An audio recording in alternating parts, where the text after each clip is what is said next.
लहरों से डरकर नौका पार नहीं होती, कोशिश करने वालों की हार नहीं होती। प्यारे दोस्तों, अभी हम लोग आधुनिक काल पढ़ रहे हैं, जिसमें हम लोगों ने प्रगतिवाद, प्रयोगवाद और बहुत कुछ, भारतेंदु युग, सब कुछ पढ़ा। और अब हम लोग पढ़ेंगे नई कविता, जिसको नवलेखन भी कहते हैं, नवलेखन युग कहते हैं, जो 1953 से लेकर अब तक है। नई कविता उन कविताओं को कहा जाता है जिनमें आज़ादी के बाद परंपरागत कविता से आगे निकलकर नए भावबोधों की अभिव्यक्ति के साथ ही नए मूल्यों एवं नए शिल्प विधान का प्रयोग किया गया। इस काव्य धारा के लिए नई कविता शब्द का सर्वप्रथम प्रयोग सच्चिदानंद वात्स्यायन हीरानंद अज्ञे के द्वारा प्रतीक पत्रिका के जून 1951 ईस्वी के अंक में, तदुपरांत 1952 ईस्वी में इलाहाबाद रेडियो से भेंट वार्ता में किया गया था। तो इस शब्द का पहला प्रयोग, नई कविता का शब्द का पहला प्रयोग अज्ञे जी ने अपनी पत्रिका प्रतीक में किया है, जून 1951 में। उसके बाद 1952 में इलाहाबाद रेडियो से भेंट वार्ता में किया गया था।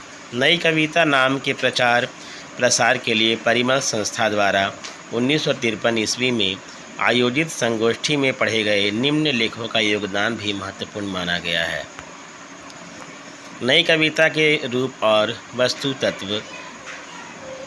नई कविता के मुक्तक छंद। नई कविता, तो ये जो लिखा गया है, जो परिमल संस्था में पढ़े गए जो योगदान जिनका रहा, जिन लेखों का, उनकी बात हम लोग कर रहे हैं। तो पहली है नई कविता के रूप और विधान और वस्तु तत्व, जो भारत भूषण अग्रवाल ने लिखा था, जो नए पत्ते मार्च 1953 में प्रकाशित हुआ। नई कविता के मुक्त छंद, जो राम स्वरूप चतुर्वेदी ने लिखा, जो कल्पना में प्रकाशित हुआ अगस्त 1953 में। नई कविता श्रोता के दृष्टिकोण से, जो लिखा गया है डॉक्टर ब्रजेश्वर वर्मा जी द्वारा। नई कविता आंदोलन को वास्तविक रूप में विकसित करने का श्रेय श्री जगदीश गुप्त द्वारा संपादित पत्रिका नई कविता 1954 को दिया जाता है।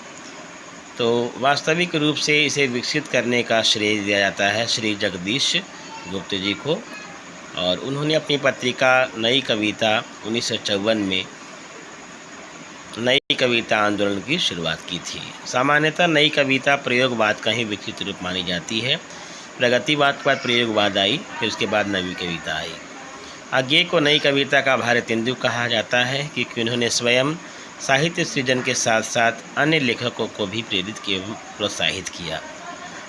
गिरिजा कुमार माथुर एवं बालकृष्ण राव छायावाद के उपरांत लिखी गई समस्त कविताओं को ही नई कविता मानते हैं। तो गिरिजा कुमार माथुर और बालकृष्ण राव का कहना है कि छायावाद के बाद जो भी कविताएं लिखी गई वो सब नई कविताएं ही हैं। रामविलास शर्मा एवं नामवर सिंह ने नई कविता को प्रयोगवाद का छद्म रूप माना है, जबकि नरेश मेहता और श्रीकांत वर्मा ने इसे प्रयोगवाद से सर्वथा भिन्न माना है। तो प्रयोगवाद का छद्म रूप माना गया है नई कविता को, इसके द्वारा डॉक्टर रामविलास शर्मा के द्वारा और नामवर सिंह के द्वारा। वही नरेश मेहता और श्रीकांत वर्मा जी कहते हैं कि ये प्रयोगवाद से बिल्कुल अलग है नई कविता। साठोत्तरी कविता। 1960 के बाद रचित कविताओं को मुख्यतः 3 श्रेणियों में विभाजित किया गया। पहली है निषेधवाचक, दूसरा है संघर्षमूलक, तीसरा है आस्थामूलक। तो निषेधवाचक में क्या है, ये पहली श्रेणी है साठोत्तरी कविता की, जो 1960 के बाद प्रकाशित हुई। तो परंपरागत सामाजिक, सांस्कृतिक एवं नैतिक मूल्यों का निषेध करके घोर व्यक्तिवाद, उच्च श्रृंखल यौवाद, नग्न भोगवाद, स्थितियों के प्रति असंतोष एवं रोष व्यक्त करते हुए उनके विरुद्ध संघर्ष का आह्वान। तो निषेधवाचक जो श्रेणी है साठोत्तरी कविता की, उसमें इन चीज़ों का विरोध किया गया। परंपरागत सामाजिक, सांस्कृतिक और नैतिक मूल्यों का निषेध किया गया, और जो घोर व्यक्तिवाद था, जहाँ पर लोग केवल अपने बारे में लिख रहे थे, अपनी अनुभूतियों को व्यक्त कर रहे थे, और जहाँ पर नग्न भोगवाद दिखाया जा रहा था उसके प्रति असंतोष और क्रोध को प्रकट किया गया इस निषेधवाचक श्रेणी में। दूसरा है संघर्षमूलक, इसमें सामाजिक, आर्थिक और राजनीति की बात की गई। आस्थामूलक, परंपरागत मूल्यों को स्वीकार करके उनकी पुनर्प्रतिष्ठा पर बल दिया गया। अकविता, एंटी काव्य, अभिनव काव्य, आक्रोशी कवि, निषेध काव्य 1965 ईस्वी द्वारा श्याम परमार। नई कविता युग में प्रचलित विविध कविता आंदोलन, तो जो कविता आंदोलन हुई नई कविता में उसकी बात हम लोग कर रहे हैं। इस काव्य धारा के अंतर्गत विविध कवियों के द्वारा अपने अपने तर्कों के आधार पर विविध कविता आंदोलन चलाए गए। डॉक्टर जगदीश गुप्त ने स्वरचित किस्म किस्म की कविता प्रकार में इस प्रकार के 45 आंदोलनों का नामोल्लेख किया, जिनमें से कुछ प्रसिद्ध आंदोलन इस प्रकार हैं। तो 45 आंदोलन, जिसमें कविता का नाम है किस्म किस्म की कविता, जो जगदीश गुप्त ने लिखी हैं। उन्होंने उसमें नई कविता के 45 आंदोलनों का जो है नामोल्लेख किया है, जिनमें कुछ प्रसिद्ध आंदोलन की बात हम लोग यहाँ करेंगे जो नई कविता में हुई थी। तो पहली कविता आंदोलन है जिसका नाम है नई कविता आंदोलन, जिसके प्रवर्तक हैं जगदीश गुप्त। दूसरी है साठोत्तरी कविता आंदोलन, जिसके प्रवर्तक हैं ललित गुप्त। तीसरी है अकविता आंदोलन, जिसके प्रवर्तक हैं जगदीश चतुर्वेदी। और जिस पत्रिका के माध्यम से उन्होंने इस आंदोलन को चलाया उसका नाम था अकविता, जो श्याम परमार द्वारा संपादित थी। चौथा है ताजी कविता आंदोलन, जो लक्ष्मीकांत वर्मा ने प्रवर्तक जिसके रहे। नवगीत आंदोलन, जो राजेंद्र प्रसाद सिंह रहे और इन्होंने गीतांगिनी पत्रिका के माध्यम से इस आंदोलन की शुरुआत की। ये कविता नई कविता आंदोलन के कुछ नाम थे। आगे और भी हैं, देखिए आप देख सकते हैं यहाँ पर, अगर पढ़ना चाहें तो। समकालीन कविता, डॉक्टर विश्वम्भर नाथ उपाध्याय। नई कविता आंदोलन के विविधवाद या दर्शन, तो कौन विद्वान थे, किस दर्शन से, वो भी दिया गया यहाँ पर। कई बार क्वेश्चन दिया जाता है यहाँ से। तो अज्ञेयवाद जो थे उनका वाद या दर्शन था आधुनिक भाव बोधवाद, अस्तित्ववाद और व्यक्तिवाद। कई बार प्रश्न आता है, याद रखेंगे आप। आधुनिक भाव बोधवाद, अस्तित्ववाद, व्यक्तिवाद, ये किनका वाद है? अज्ञेय जी का। मुक्तिबोध और केदारनाथ सिंह मार्क्सवाद और समाजवाद से संबंधित थे। वही भवानी प्रसाद मिश्र गांधीवाद से संबंधित थे। रघुवीर सहाय लोहियावाद या समाजवाद से संबंधित थे। सर्वेश्वर दयाल सक्सेना लोहियावाद या समाजवाद से संबंधित थे। धर्मवीर भारती देहवाद या रुचिवाद से संबंधित थे। अब हम लोग जानेंगे नई कविता के प्रमुख कवि। तो पहले कवि हैं सर्वेश्वर दयाल सक्सेना। जन्म है इनका 1927, मृत्यु 1938। बस्ती उत्तर प्रदेश में जन्म है। प्रमुख रचनाएं इनकी हैं काठ की घंटियाँ, खूंटियों पर टंगे लोग, बांस का पुल, जंगल का दर्द, कुमाऊँ नदी, एक सूनी नाव, गर्म हवाएं। तो ये उनकी रचनाएं हैं। अब उपन्यास की बात करते हैं तो सोया हुआ जल उपन्यास है सर्वेश्वर दयाल सक्सेना का। सर्वेश्वर दयाल सक्सेना की नाटक की बात करें तो बकरी जो है नाटक है उनका, जो बहुत प्रसिद्ध है। और कुछ पत्रिकाओं की बात हम लोग करते हैं जो सर्वेश्वर दी ने जिनका संपादन कार्य किया। तो पहला है प्रतीक, दूसरा है दिनमान जिसमें उप संपादक रहे ये, फिर पराग और नई कविता। प्रतीक, दिनमान, पराग और नई कविता, जिसके संपादक कौन रहे? सर्वेश्वर दयाल सक्सेना जी। खूंटियों पर टंगे लोक रचना के लिए इन्हें 1983 ईस्वी में साहित्य अकादमी पुरस्कार मिला था। ये दिनमान पत्र में प्रकाशित चर्चे और चरखे स्तंभ के लिए काफ़ी चर्चित रहे। अगले जो कवि हैं नई कविता के वो हैं कुंवर नारायण। जन्म 1927। प्रमुख रचनाएं परिवेश, हम तुम, चक्रव्यूह, पहला काव्य संग्रह, आत्मजयी, अपने सामने कोई दूसरा नहीं, नीम रोशनी में, इन दिनों। और इसमें जो इम्पोर्टेंट है वो दो है आपका चक्रव्यूह जो उनका पहला संग्रह है, और तीसरा जो है आत्मजयी, वो बहुत इम्पोर्टेंट है। चक्रव्यूह इनका सबसे पहला काव्य संग्रह है। आत्मजयी प्रबंध काव्य श्रेणी की रचना है। यह कंठोपनिषद के यम नचिकेता संवाद पर आधारित है। तो आत्मजयी जो कविता है, ये प्रबंध काव्य की श्रेणी में आता है और इसमें जो संवाद है वो यम और नचिकेता के बीच जो संवाद है उस पर आधारित है। ये कंठोपनिषद के यम नचिकेता संवाद पर। इसमें नचिकेता प्रबुद्ध नई कविता का प्रतीक है, जबकि वाश्रवा पुराने मूल्यों की वाहक पीढ़ी का प्रतीक है। ध्यान देंगे आप। इसमें जो पात्र है नचिकेता वो नई चेतना का प्रतीक है और वहीं वाश्रवा जो है वो पुराने मूल्यों की वाहक पीढ़ी का प्रतीक है। यह मूलतः आधुनिक चेतना का काव्य है। कौन? आत्मजयी, जो कुंवर नारायण ने लिखा है। कोई दूसरा नहीं। रचना के लिए इन्हें 1995 में साहित्य अकादमी पुरस्कार मिला। हिंदी में संपूर्ण योगदान के लिए 2005 में इन्हें भारतीय ज्ञानपीठ पुरस्कार मिला। अगले हैं केदारनाथ सिंह, 1934 में। और प्रमुख रचनाएं हैं अभी ज़मीन पक रही है, यहाँ से देखो, बाघ, अकाल में सारस, उत्तम कबीर और अन्य कविताएं, टॉल्स्टॉय और साइकिल। इन्होंने कविता दशक, साखी और शबद नामक पत्रिकाओं का संपादन कार्य किया है। इन्होंने केदारनाथ सिंह ने। बाघ इनके द्वारा रचित एक लंबी कविता है, परंतु यह हिंदी की अन्य लंबी कविताओं की परिपाटी व परंपरा से भिन्न है। इसका एस्थेटिक्स मिथकीय है। अकाल में सारस काव्य संग्रह में इनकी जीवनोत्सव की कहानी कविताओं को शामिल किया गया है। अकाल में सारस रचना के लिए इन्हें 1989 ईस्वी में साहित्य अकादमी पुरस्कार प्राप्त हुआ। केदारनाथ सिंह, अभी ज़मीन पक रही है, यहाँ से देखो, बाघ, अकाल में सारस, उत्तम कबीर और अन्य कविताएं, टॉल्स्टॉय और साइकिल। याद करेंगे आप, क्योंकि रचनाएं ही अक्सर आती हैं।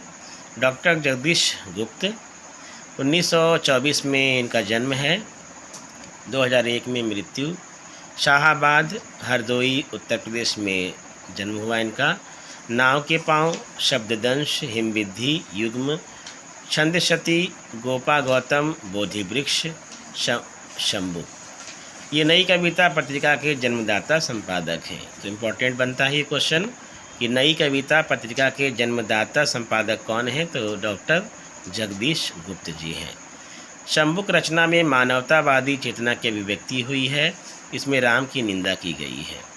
तो शंभुक जो रचना है डॉक्टर जगदीश गुप्त की, उसमें मानवतावादी चेतना की अभिव्यक्ति प्रकट हुई है और इसमें राम की निंदा भी की गई है। आगे हैं विजय देव नारायण शाही, मछली घर, संवाद तुमसे, साखी, अलविदा।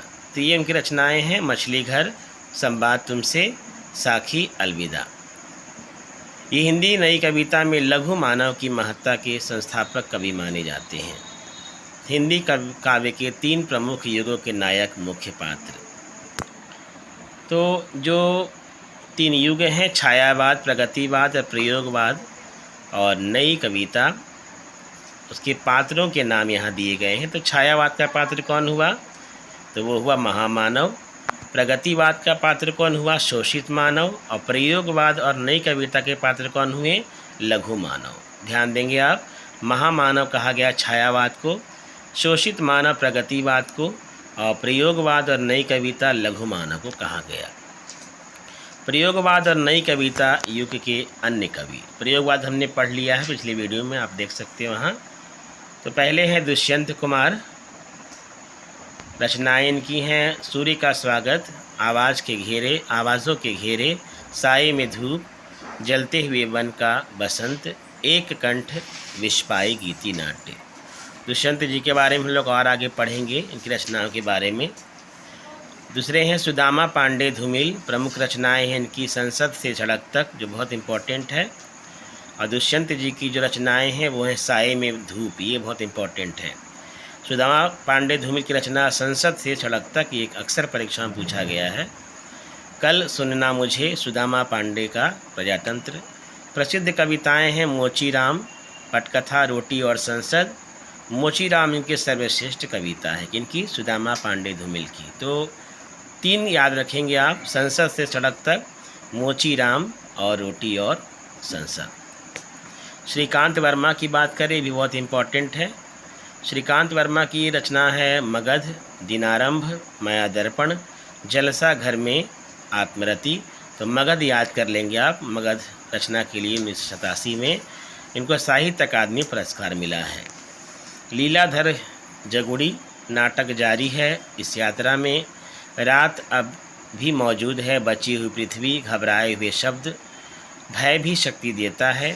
चंद्रकांत देवताले, इनका जन्म हुआ बैतूल मध्य प्रदेश जलखेड़ा में 1936 में। ये इम्पोर्टेंट बनता है थोड़ा, क्योंकि बहुत सारी रचनाएं इनकी हैं। हड्डियों में छिपा ज्वर, दीवारों पर खून से लकड़बग्घा हंस रहा है। रोशनी के मैदान में आग हर चीज़ में बताई गई थी।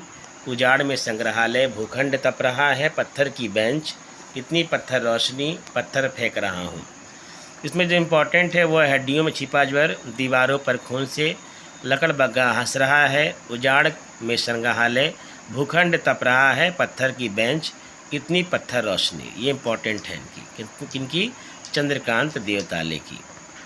आगे है जगदीश चतुर्वेदी, आप देख सकते हैं। तो इतना इस इम्पोर्टेंट नहीं है, फिर भी आपको अगर देखने की इच्छा है तो देख सकते हैं। जो इम्पोर्टेंट है मैं बताता जाऊंगा आपको। मंगलेश डबराल, इनका जन्म हुआ उत्तराखंड के टिहरी गढ़वाल में 1948 में।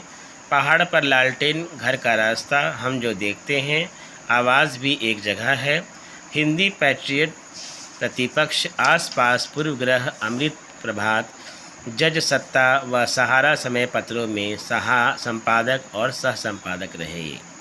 तो याद करेंगे आप, पहाड़ पर लालटेन, घर का रास्ता, हम जो देखते हैं, आवाज़ भी एक जगह है। यह मंगलेश डबराल जी की रचनाएं हैं। और ये संपादक जो रहे हैं किनके किनके? हिंदी पैट्रियट के, प्रतिपक्ष के, आसपास के, पूर्व ग्रह के, अमृत प्रभात के, जनसत्ता के और सहारा समय के।